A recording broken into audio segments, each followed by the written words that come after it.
until it became very apparent that Caitlin Clark was probably going to get iced out in this game. And, well, what do you expect? It became exactly that.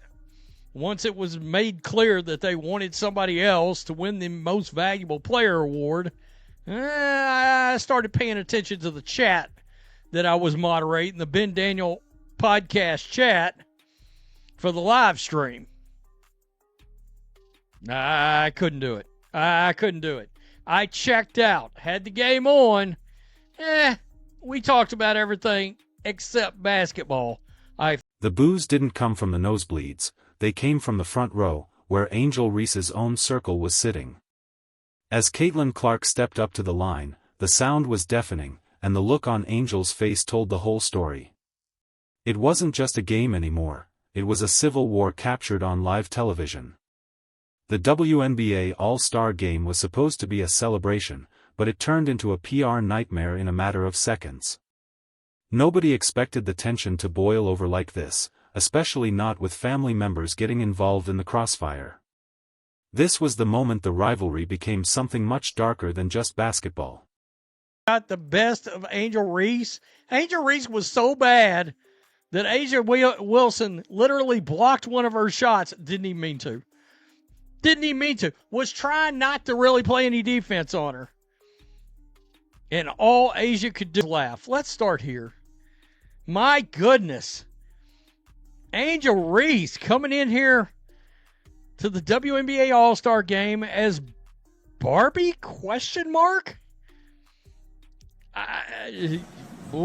There she is. There she is.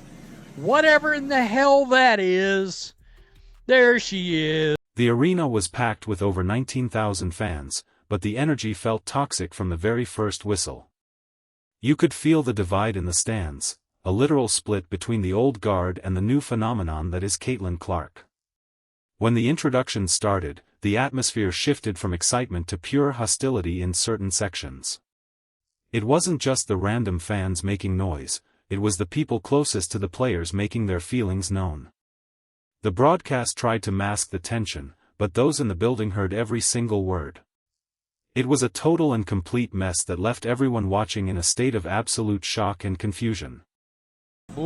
There she is. There she is. Whatever in the hell that is.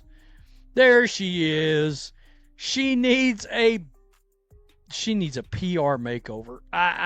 Whoever her handlers are, whoever her agents are you guys all just yes men and yes women? That y'all can't push back and be like, nah, this, you know what? I don't think this is going to work out. Let's pivot to let's pivot away from this idea. I mean, Angel Reese showed up looking like she was headed to a high-fashion gala rather than a professional basketball game. She leaned heavily into her Barbie persona with a look that immediately set social media on fire for all the wrong reasons. Critics were calling it a transcontinental Barbie mess, questioning who on earth was handling her PR and wardrobe choices. She was carrying a $46,000 pink Birkin bag while simultaneously complaining about being underpaid in the league. The optics were confusing, to say the least, and it set the stage for the drama that was about to unfold on the court. Her handlers seemed to be yes men. Dress for a drag queen show, guys. Let's play the goat laughing. Yeah. This does not look good. No, it doesn't. I mean, these comments did not.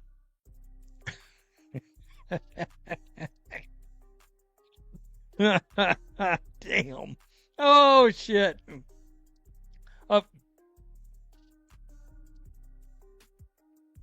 These comments did not miss. They did not miss. Oh. Got to be entirely. Then the unthinkable happened during a crucial stretch of the game, when the spotlight was brightest. As Caitlin Clark handled the ball, a section of the crowd, specifically linked to Reese's entourage, began a chorus of loud boos. It wasn't just light heckling, it felt personal, pointed, and incredibly unprofessional for an all-star environment.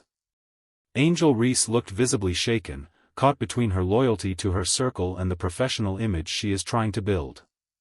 The cameras caught her snapping, her frustration boiling over as she realized how bad this looked to the millions watching at home. This was not the Barbie moment she had planned. Angel Reese is carrying a $46,000 pink Birkin after complaining about being underpaid.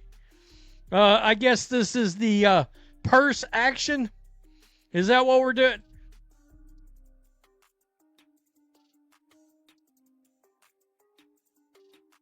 Oh, man. Ooh. She can't pop that zip before he go. Oh, no. That turned into something I didn't even want to see. God! Wash my eyes out with sulfuric acid. Oh. But the embarrassment didn't stop with the crowd noise or the family drama in the stands. On the court, the veterans were making it clear who really runs the league and who still has work to do.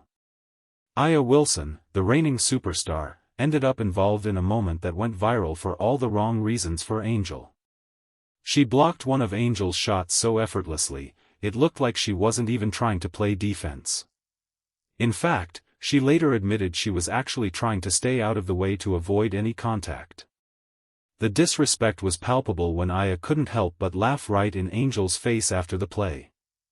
It was a humiliating reality check. Out with sulfuric acid. Oh. Jesus. Angel Reese missed the layup and tripped over her own feet as Agent Wilson laughed at her. Let's do it.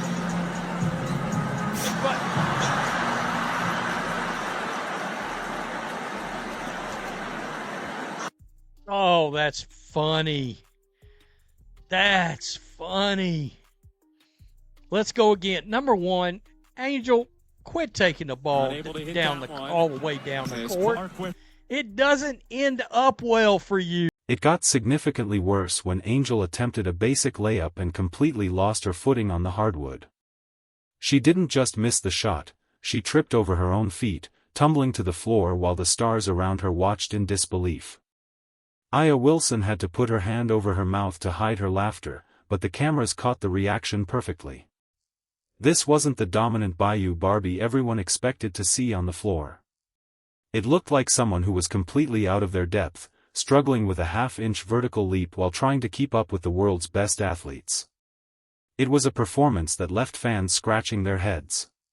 Make layups. Just, have you guys ever seen somebody with a shorter vertical leap than that's a half an inch vertical leap, folks. That's a half an inch vertical leap. Asia. I want to ask about two moments. Have you ever blocked a shot that you didn't mean to block? Right. Angel was not supposed to do that. I was trying to get out of the way. I do not like to block shots during All-Star games because what am I doing? No, I've never had that happen to me. Meanwhile, there was a very clear strategy happening on the other side of the ball during the game. It became apparent by the middle of the second quarter that Caitlin Clark was being systematically iced out of the offense. Despite her gravity and the fans' obvious desire to see her shoot, the ball just wasn't finding its way into her hands. It felt like a coordinated effort by some to ensure someone else would walk away with the MVP trophy that night. The league's golden girl was being sidelined by her own teammates, creating an awkward tension that made the game almost unwatchable for many die-hard basketball fans who tuned in for her. Woo-wee! Between the fact, and by the way, guys, I just dropped a video on the Matrix and Roadshow channel about the WNBA All-Star team refusing to wear the America 250 patch, and Natasha Cloud running her mouth last night about all kinds of activist causes. This was a disaster. Supposedly 19,000 people showed up. Every one of them left there needing therapy. Can you imagine if you paid? Social media was absolutely ruthless as the game progressed and the score stayed close but messy. Comments were flying, comparing Angel's look to a drag queen show and questioning her basic basketball fundamentals. The contrast between the $46,000 purse and the missed layups was too much for the internet to ignore, even for a second. People were asking if her handlers were just people who refused to tell her when an idea was a total disaster. The PR makeover she needs right now is massive because the Barbie brand is taking a serious hit after this performance. The comments did not miss, and they certainly did not hold back. Inside the huddle, sources say Angel was losing it as the pressure continued to mount on her. The combination of the crowd's behavior and her own lackluster play was creating a perfect storm of emotion. She wasn't just upset with the fans, she was frustrated with how the veterans were treating her on the floor during the live broadcast. The laughter from Aya Wilson felt like a personal insult, a sign that she wasn't being taken seriously as a peer yet. The Barbie persona was supposed to be a shield, but it was starting to feel more like a target that everyone was aiming at. The frustration was written all over her face for the world to see. The tension followed the players into the locker room during the break, and it was thick enough to cut. There were reports of heated exchanges and a general sense of unease among the All-Stars. This wasn't the usual light-hearted vibe, where players joke around and have fun with each other. It felt like a league divided by ego, resentment, and a lack of respect for the new era. The veterans seem tired of the rookie hype, and the rookies feel like they're being unfairly targeted by those who came before them. It's a recipe for disaster that threatens to derail the incredible momentum the WNBA has finally built over the last few months. Whoever is advising Angel Reese needs to take a long look in the mirror and be honest with her. Pushing the Barbie narrative while failing to execute the basic fundamentals of the game is a dangerous game to play. You can't carry a Birkin that costs more than some people's annual salary and then trip over your own feet on national television in front of millions.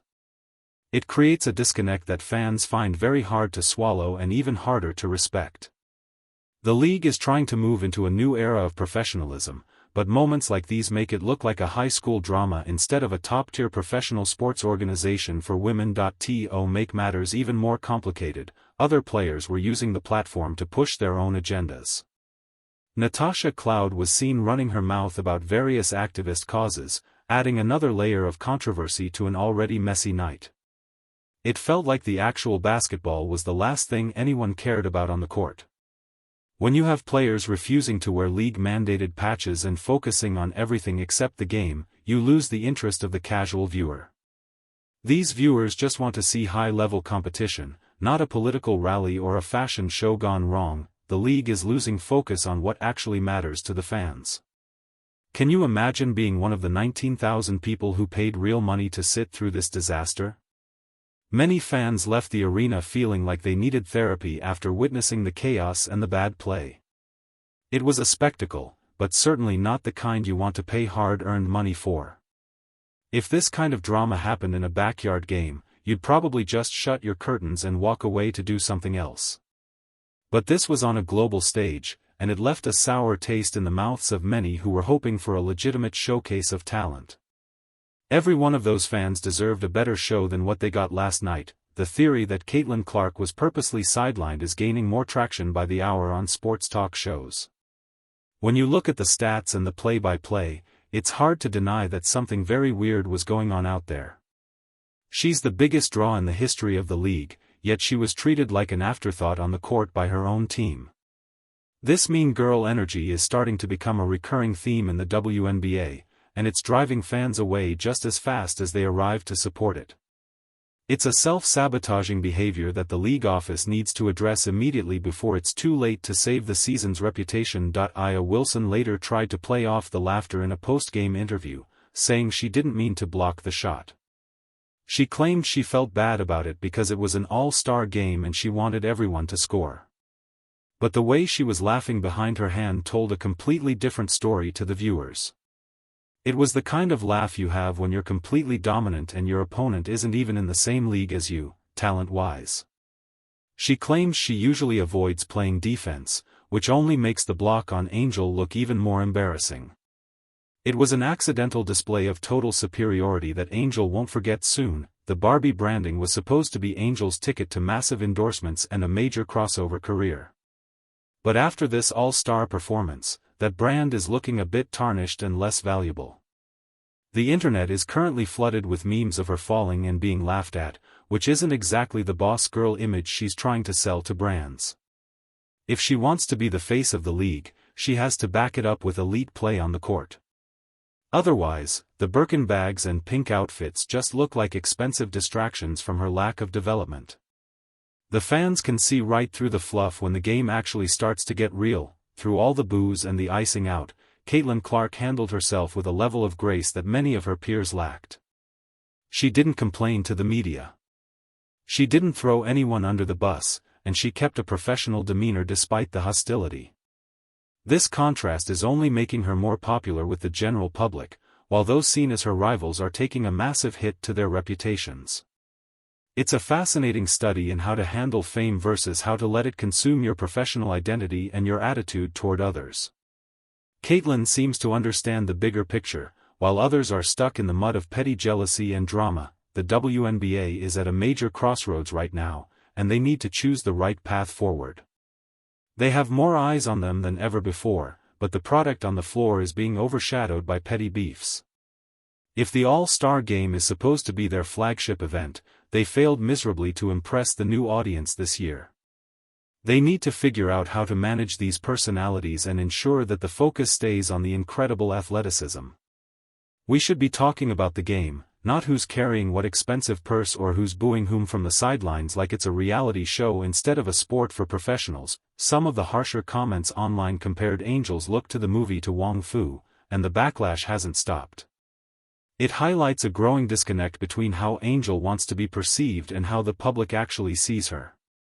When you try too hard to be a fashion icon before you've mastered your craft, you open yourself up to this kind of ridicule from everyone. It's a harsh lesson in brand management that she's learning in real time under the brightest lights. You have to be able to play the game at a high level if you want to be taken seriously as a superstar in this league. The fashion comes after the fundamentals. This all-star game didn't settle the rivalry between Reese and Clark, it only poured gasoline on the fire. The next time these two meet on the court, the tension is going to be through the roof, and everyone will be watching.